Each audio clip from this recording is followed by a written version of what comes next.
आज की कहानी का नाम है एहसान फरामोश। ये कहानी है एक साधु की जो कि जंगल में एक कुटिया बनाकर रहते हैं और सारा दिन अपनी तपस्या में लीन रहते हैं।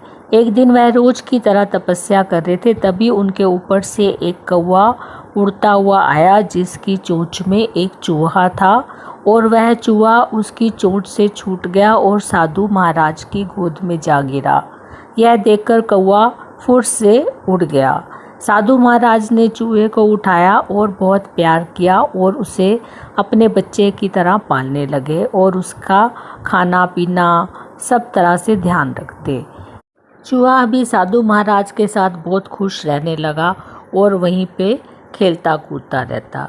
एक दिन वह आश्रम में खेल रहा था, तभी वहाँ पर एक बिल्ली आई और बिल्ली ने चूहे के ऊपर बहुत ज़ोर से अटैक किया। यह देखकर चूहा डर गया और वापस उस साधु महात्मा की गोद में चला गया। साधु महाराज ने कहा, अरे तुम बिल्ली से डरते हो, चलो तुम भी बिल्ली बन जाओ, और उसे आशीर्वाद दिया और देखते ही देखते वह चूहा बिल्ली बन गया।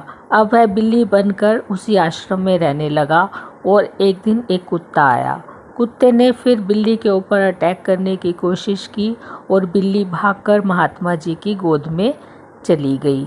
तब महात्मा जी ने बिल्ली से कहा, अरे तुम कुत्ते से डर गई, चलो तुम कुत्ता बन जाओ, और देखते ही देखते वह बिल्ली कुत्ता बन गई। अब वह कुत्ता बनकर आश्रम में मज़े से रहने लगी। तभी एक दिन वहाँ पर एक शेर आया और शेर ने कुत्ते पर अटैक किया। कुत्ता भागता हुआ वापस महात्मा जी के पास आया तो महात्मा जी ने कहा, अरे तुम शेर से डर गए, चलो तुम शेर बन जाओ। देखते ही देखते वह कुत्ता शेर बन गया और महात्मा जी के साथ बड़े मज़े से आश्रम में रहने लगा। महात्मा जी तो उस शेर को अभी भी चूहा समझते थे और वह शेर जब महात्मा जी को देखता था तो उसे सब याद आता था कि वह कभी चूहा था। यह बात उस शेर को बिल्कुल अच्छी नहीं लगती थी। उसने सोचा, जब भी मैं महात्मा जी को देखता हूँ मुझे याद आता है कि मैं कभी चूहा था, क्यों ना मैं इस कहानी को ख़त्म ही कर दूँ और महात्मा जी को खा जाऊँ। ना रहेगा बाँस, ना बजेगी बाँसुरी, ना ही मुझे कभी याद आएगा कि मैं कभी चूहा था। यह सब अभी शेर सोच ही रहा था, लेकिन महात्मा जी भी बहुत ही ज्ञानी और तपस्वी थे। उन्होंने शेर की सोच को भांप लिया और कहा, एहसान फरामोश, चल तू फिर से चूहा बन जा, तू इसी के लायक है। और महात्मा जी ने उसे फिर से चूहा बना दिया।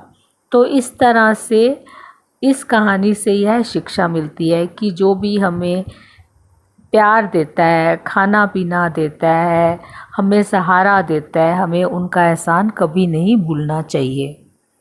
इस तरह से वह शेर फिर से चूहा बन गया। तो ये आज की छोटी सी प्यारी सी कहानी थी। आई होप आपको पसंद आई होगी। Thank you so much for watching the video.